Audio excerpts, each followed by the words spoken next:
Important current affairs. Prajavani news ಪೇಪರಲ್ಲಿ ಬಂದಂತಹ ಇವತ್ತಿನ ಇಂಪಾರ್ಟೆಂಟ್ ಕರೆಂಟ್ ಅಫೇರ್ಸ್ ಏನಂದರೆ, ಇದು ಎಕ್ಸಾಮ್ಗೆ ಇಂಪಾರ್ಟೆಂಟ್ ಇದೆ. ಯಾಕಂದರೆ ನೌಕಾಪಡೆಯ ಮುಖ್ಯಸ್ಥರಾಗಿ ನಮ್ಮ ಕರ್ನಾಟಕದವರು ಆಯ್ಕೆಯಾಗಿದ್ದಾರೆ. ಇದ್ರ ಮೇಲೆ ಯಾವ ರೀತಿ ಕ್ವಶನ್ಸ್ ಕೇಳ್ತಾರೆ ಅಂತ ನಿಮ್ಗೆ ಅದನ್ನು ಕೂಡ ಎಕ್ಸ್ಪ್ಲೇನ್ ಮಾಡಿದ್ದೀನಿ.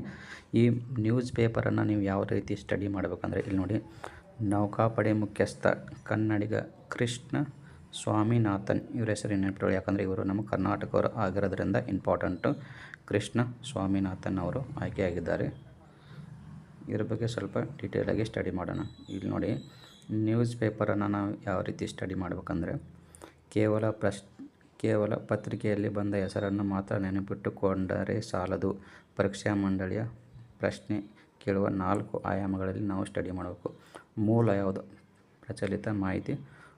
ನೂತನ ನೌಕಾಪಡೆಯ ಮುಖ್ಯಸ್ಥರ ಪೂರ್ಣ ಹೆಸರು ವೈಸ್ ಅಡ್ಮಿರಲ್ ಕೃಷ್ಣ ಸ್ವಾಮಿನಾಥನ್. ಇವು ನೆನಪಿರಲಿ. ಎಷ್ಟನೇದವರು? 27ನೇ ಮುಖ್ಯಸ್ಥರಾಗಿ ಆಯ್ಕೆಯಾಗಿದ್ದಾರೆ. ಅವರು ರಾಜ್ಯದವರು. ಇಲ್ಲಿ ನೋಡಿ, ಅವರು ನಮ್ಮ ಕರ್ನಾಟಕದವರು ಆಗಿರೋದ್ರಿಂದ ಅವರು ಊರು ಮತ್ತು ಅವರು ಅವ್ರಿಗೆ ಸಂಬಂಧಪಟ್ಟಂತೆ ಅವರು ಎಲ್ಲಿ ಶಾಲೆ ಕಲಿತಿದ್ರು ಈ ರೀತಿ ಸ್ಟಡಿ ಮಾಡಬೇಕು. ಅವ್ರು ನಮ್ಮ ಕರ್ನಾಟಕವರು ಆಗಿದ್ದರಿಂದ ಅವರು ಬೇರೆ ರಾಜ್ಯದವರಾಗಿದ್ದರೆ ಇದನ್ನೆಲ್ಲ ಸ್ಟಡಿ ಮಾಡುವಂಥ ಅವಶ್ಯಕತೆ ಇಲ್ಲ. ನಮ್ಮ ಕರ್ನಾಟಕವರು ಆಗಿರೋದ್ರಿಂದ ಇವರು ಹುಟ್ಟಿದ್ದು ಬೆಂಗಳೂರಿನಲ್ಲಿ, ಆದರೂ ಓದಿದ್ದು ವಿಜಯಪುರದ ಸೈನಿಕ ಶಾಲೆಯಲ್ಲಿ. KPSC ಪರೀಕ್ಷೆಯಲ್ಲಿ ಕರ್ನಾಟಕದ ಹಿನ್ನೆಲೆ ಉಳ್ಳ ವ್ಯಕ್ತಿಗಳ ರಾಷ್ಟ್ರಮಟ್ಟದಲ್ಲಿ ದೊಡ್ಡ ಹುದ್ದೆಗೇರಿದಾಗ ಅವರ ಶಾಲಾ, ಕಾಲೇಜು ಅಥವಾ ಊರಿನ ಬಗ್ಗೆ ವಿಶೇಷವಾಗಿ ಗಮನ ಹರಿಸಬೇಕು. ಇಷ್ಟು ಇಂಪಾರ್ಟೆಂಟು. ನೆಕ್ಸ್ಟ್ ಇಲ್ಲಿ ನೋಡಿ, ತಾಂತ್ರಿಕ ಪರಿಗಣನೆ ಮತ್ತು ಸೇವೆ. ಇವರು ಯಾವ ಕ್ಷೇತ್ರದಲ್ಲಿ ತಜ್ಞರು? ಉತ್ತರ, ಕ್ಷಿಪಣಿ ಮತ್ತು ಎಲೆಕ್ಟ್ರಾನಿಕ್ ಯುದ್ಧತಂತ್ರ. ಇವರು ಮುನ್ನಡೆಸಿದ ಪ್ರಮುಖ ಯುದ್ಧ ನೌಕೆ ಯಾವುದು? INS ವಿಕ್ರಮಾದಿತ್ಯ. ಇಂಪಾರ್ಟೆಂಟ್. ನಮ್ಮ ಕರ್ನಾಟಕದ ಅವರೇ ಆಗಿರೋದ್ರಿಂದ exam point of view important ಇದೆ. ಸಂಸ್ಥೆಯ ಹಿನ್ನೆಲೆ. ಇವರು ತರಬೇತಿ ಪಡೆದ ರಾಷ್ಟ್ರೀಯ ರಕ್ಷಣಾ ಅಕಾಡೆಮಿ NDA ಎಲ್ಲಿದೆ ಅಂತ ಕೇಳ್ತಾರೆ. ಖಡಕ್ವಾಸ್ಲಾ ಎಲ್ಲಿ? ಪುಣೆದಲ್ಲಿದೆ. ಇದೇ ರೀತಿ ನೋಡಿ, ಪ್ರಿವಿಯಸ್ ಇಯರ್ ಎಕ್ಸಾಮಲ್ಲಿ ಯಾವ ರೀತಿ ಕ್ವಶನ್ಸ್ ಕೇಳ್ತಾರೆ ಅಂತ ಇಲ್ಲಿ ನೀವು ಪಟ್ಟಿ ಮಾಡಿದ್ದೀನಿ. ಇಷ್ಟು ಕ್ವಶನ್ಸನ್ನು ಪಟ್ಟಿ ಮಾಡಿದ್ದೀನಿ. ಇದಕ್ಕಿಂತ ಮುಂಚೆ ನೇರ ಪ್ರಶ್ನೆ, ಡೈರೆಕ್ಟಾಗಿ ನೇರವಾದಂಥ ಪ್ರಶ್ನೆ ಕೇಳಿದರೆ, ಇವಾಗ ಪ್ರಸ್ತುತ ಯಾರು ನೌಕಾಪಡೆ 27ನೇ ಮುಖ್ಯಸ್ಥರು ಯಾರಿದ್ದಾರೆ ಅಂತ ಡೈರೆಕ್ಟಾಗಿ ಕ್ವಶನ್ಸನ್ನು ಕೇಳ್ತಾರೆ.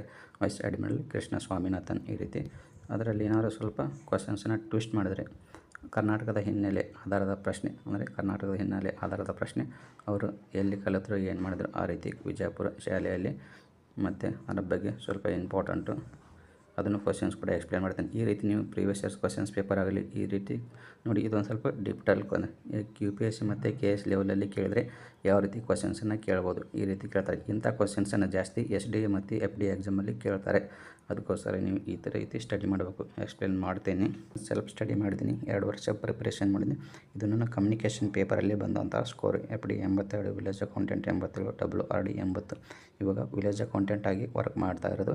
ನಿಮಗೇನಾದರೂ ನಾನು ಓದಿದಂಥ GK ನೋಟ್ಸ್ ಆಗಲಿ, ಕಮ್ಯುನಿಕೇಷನ್ ನೋಟ್ಸ್ ಆಗಲಿ, monthly magazine important current affairs monthly magazine ಆಗಲಿ, ಏನಾದರೂ ಕರೆಂಟ್ ಅಫೇರ್ಸ್ ರಿಲೇಟೆಡ್ ಆಗಲಿ, ಸ್ಟಡಿ ರಿಲೇಟೆಡ್ ಆಗಲಿ, ಏನಾದರೂ ಗೈಡ್ಲೈನ್ಸ್ ಏನಾದರೂ ಬೇಕಾದರೆ ಕೆಳಗಡೆ ಡಿಸ್ಕ್ರಿಪ್ಷನಲ್ಲಿ ಟೆಲಿಗ್ರಾಮ್ ಲಿಂಕನ್ನು ಕೊಟ್ಟಿರ್ತೀನಿ. ನನಗಲ್ಲೊಂದು ಮೆಸೇಜ್ ಮಾಡಿ. ಈ ತಿಂಗಳು ಅಂದರೆ ಡೈಲಿ ಕರೆಂಟ್ ಅಫೇರ್ಸ್ ಆಗಲಿ, ಮಂತ್ಲಿ ಮ್ಯಾಗ್ಜಿನ್ ಆಗಲಿ ಎಲ್ಲ ಕೂಡ ನಿಮಗೆ ಅಪ್ಲೋಡ್ ಮಾಡ್ತೀನಿ. ಈ PDF ಕೂಡ ನಾನು ನಿಮಗೆ ಟೆಲಿಗ್ರಾಮಲ್ಲಿ ಕಳಿಸ್ಕೊಡ್ತೀನಿ. ಟೆಲಿಗ್ರಾಮ್ ಲಿಂಕು ಕೆಳಗಡೆ ಡಿಸ್ಕ್ರಿಪ್ಷನಲ್ಲಿದೆ, ಅಲ್ಲಿ ಮೆಸೇಜ್ ಮಾಡ್ಬೋದು. ಮಲೇಷ್ಯಾದಲ್ಲಿ ಮಕ್ಕಳಿಗೆ ಸಾಮಾಜಿಕ ಜಾಲತಾಣ ನಿಷೇಧಿಸಲಾಗಿದೆ. ಅದು important exam point of view. ಇದ್ರ ಬಗ್ಗೆ ಕಂಪ್ಲೀಟಾಗಿ ಸ್ಟಡಿ ಮಾಡೋಣ. ಇನ್ನು ಮೇಲ್ಗಡೆ ಬೇಕಾದ್ರೆ ಓದ್ಕೊಳ್ಳಿ. ಪರೀಕ್ಷೆ ನೋಡಿ, ಪತ್ರಿಕಾ ವರದಿಯ ಸಂಪೂರ್ಣ ವಿವರ.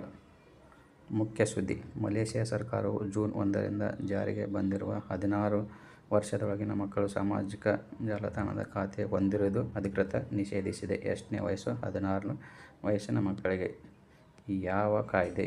ದೇಶದ ಆನ್ಲೈನ್ ಸುರಕ್ಷತಾ ಕಾಯ್ದೆ 2025 ಅಡಿಯಲ್ಲಿ ಈ ಹೊಸ ನಿಯಮವನ್ನು ತರಲಾಗಿದೆ. ಯಾವ ಜಾಲತಾಣಗಳಿಗೆ ಅನ್ವಯ? ಫೇಸ್ಬುಕ್ಕು, ಇನ್ಸ್ಟಾಗ್ರಾಮು, ಟ್ವಿಟ್ಟರ್, ಟಿಕ್ಟಾಕ್ ಮತ್ತು ಯೂಟ್ಯೂಬ್ನಂತಹ ಪ್ರಮುಖ ಸಾಮಾಜಿಕ ಜಾಲತಾಣಗಳಿಗೆ ಈ ನಿಯಮ ಅನ್ವಯಿಸುತ್ತದೆ.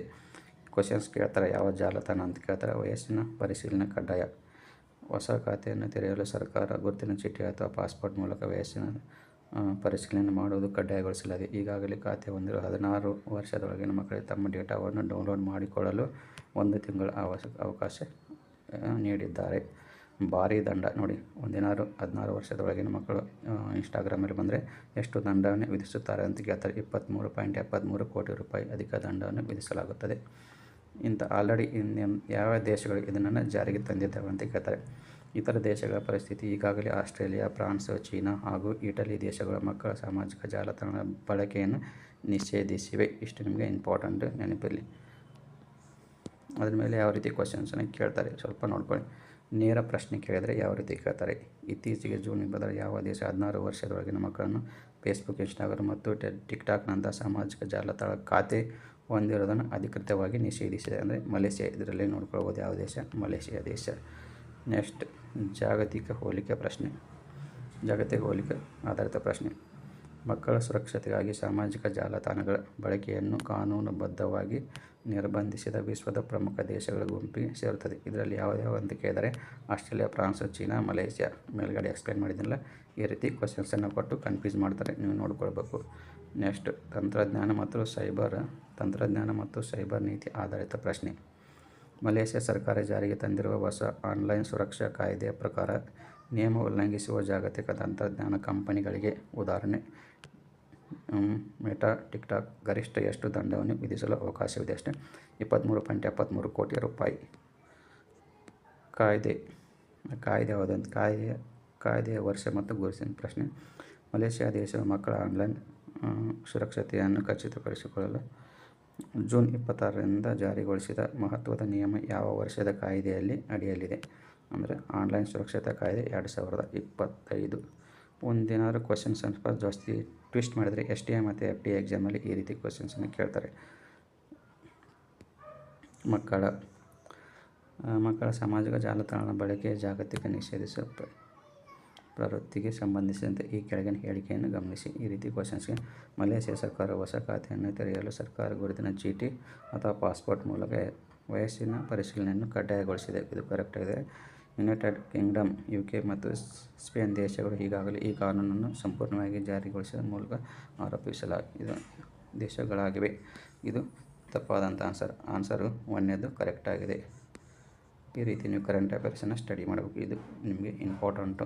ಇಷ್ಟು ಇವತ್ತಿನ ಕರೆಂಟ್ ಅಫೇರ್ಸ್ ಇಂಪಾರ್ಟೆಂಟ್. ನಿಮಗೇನಾದರೂ ಎಕ್ಸಾಮ್ ರಿಲೇಟೆಡ್ ಗೈಡ್ಲೈನ್ಸ್ ಏನಾದರೂ ಬೇಕಾಗಿದ್ದರೆ, ಏನಾದರೂ PDF ನೋಟ್ಸ್ ಏನಾದರೂ ಬೇಕಾಗಿದ್ದರೆ, ಈ ಥರ ಡೈಲಿ ಏನಾದರೂ PDFs ಇಂಪಾರ್ಟೆಂಟು ಎಕ್ಸಾಮ್ ರಿಲೇಟೆಡು ಏನಾದರೂ ನಿಮ್ಗೆ ಕಂಪ್ಲೀಟ್ ಗೈಡ್ ಬೇಕಾದರೆ ಪ್ಲೀಸ್ ಕೆಳಗಡೆ ಟೆಲಿಗ್ರಾಮ್ ಲಿಂಕಲ್ಲಿ ಒಂದು ಮೆಸೇಜ್ ಮಾಡಿ. ಬಾಯ್.